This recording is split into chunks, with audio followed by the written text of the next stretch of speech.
திருவள்ளுவர் சொன்ன உண்மையான தானம் என்ன தெரியுமா? வாங்க இந்த குறள்ல பார்க்கலாம். நம்ம சேனல்ல குறள் எண் குறளின் செக்மெண்ட்ல நாம இன்னைக்கு பார்க்க போற குறள், வறியார் கொன்று ஈவதே ஈகை, மற்றெல்லாம் புரியெதிர்ப்பை நீரது உடைத்து.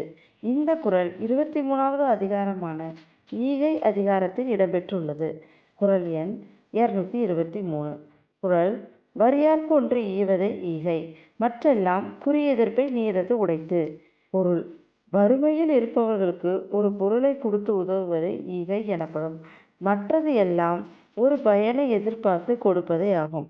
நாம ஒருவருக்கு உதவி செய்யும் போது அவர்களிடமிருந்து திரும்ப நமக்கு என்ன கிடைக்கும் அப்படின்னு யோசிச்சு எந்த பிரதிபலனும் எதிர்பார்த்து ஒரு உதவி செய்யக்கூடாது. அப்படி எந்த பிரதிபலனும் எதிர்பார்க்காம செய்கிற உதவியை நம் மனதிற்கு உண்மையான மகிழ்ச்சியும் நிம்மதியும் கொடுக்கும். நாம் வசதியானவர்களுக்கோ அல்லது நமக்கு உதவியை திரும்பி செய்யக்கூடிய தகுதி உள்ளவர்களுக்கோ நாம் ஏதாவது கொடுப்பது அல்லது ஏதாவது ஒரு உதவி செய்கிறது அப்படின்றது ஒரு வகையான முதலீடு தான். அது ஈகைன்னு சொல்ல முடியாது. நமக்கு திருப்பி ஒரு ரிட்டர்ன்ஸ் வரும் அப்படின்னு நினச்சி பண்ணுற ஒரு முதலீடு தான்.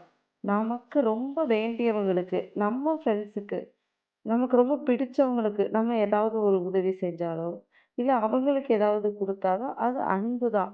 அவங்க மேலே இருக்கிற அன்பால் கொடுக்கறது தானே தவிர அதை நம்ம தர்மம்னோ தானமோ சொல்லிட முடியாது. நமக்கு எந்த வகையிலையுமே ஒரு உதவியை திருப்பி செய்ய முடியாத அளவுக்கு இருக்கிறவங்களுக்கு, எதையுமே நமக்கு திருப்பி கொடுக்க முடியாத அளவுக்கு ஒரு ஏழையா உள்ளவர்களுக்கு, ரொம்ப கஷ்டப்படுறவங்களுக்கு நாம ஏதாவது கொடுக்கறது இல்லைன்னா செய்யறது தான் உண்மையான தர்மம், உண்மையான தியானம் அப்படின்னு சொல்லுவாங்க. இன்னைக்கு பல பேர் நாம் என்ன பண்ணுறோம்னா, நான் இதை செஞ்சால் நமக்கு திருப்பி என்ன கிடைக்கும் அப்படின்னு ஒரு கால்குலேஷனோட தான் நம்ம எல்லாமே செய்கிறோம். அப்படிலாம் இல்லாமல் நாம் கைமாறி எதையுமே எதிர்பார்க்காம உண்மையிலேயே வறுமையில் உள்ளவங்களுக்கு ஏதாவது கொடுக்கும்போது, ஏதாவது ஒரு உதவி செய்யும்போது ஒரு மனநிறைவு நமக்கு கிடைக்கும். அது ரொம்ப உன்னதமான மனநிறைவாகும். அப்படி ஒரு மனநிறைவுக்கு நம்ம எத்தனை கோடி ரூபாய் சம்பாதிச்சா கூட அப்படி ஒரு மகிழ்ச்சி நமக்கு கிடைக்காது. சுயநலம் இல்லாமல் மனித நேயத்தோடு வாழ வேண்டும் அப்படிங்கிறது தான் இந்த குறளில் 2000 ஆண்டுகளுக்கு முன்னாடியே வள்ளுவர் சொல்லியிருக்கிறாங்க.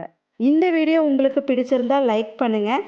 இந்த மாதிரி திருக்குறள், தமிழில் நீதிநெறி நூல்கள்லாம் உங்களுக்கு பிடிக்கும்னா இந்த சேனலை மறக்காமல் சப்ஸ்கிரைப் பண்ணிக்கோங்க. உங்கள் ஃப்ரெண்ட்ஸுக்கும் ஷேர் பண்ணுங்கள். Dream, believe, achieve. தேங்க்யூ.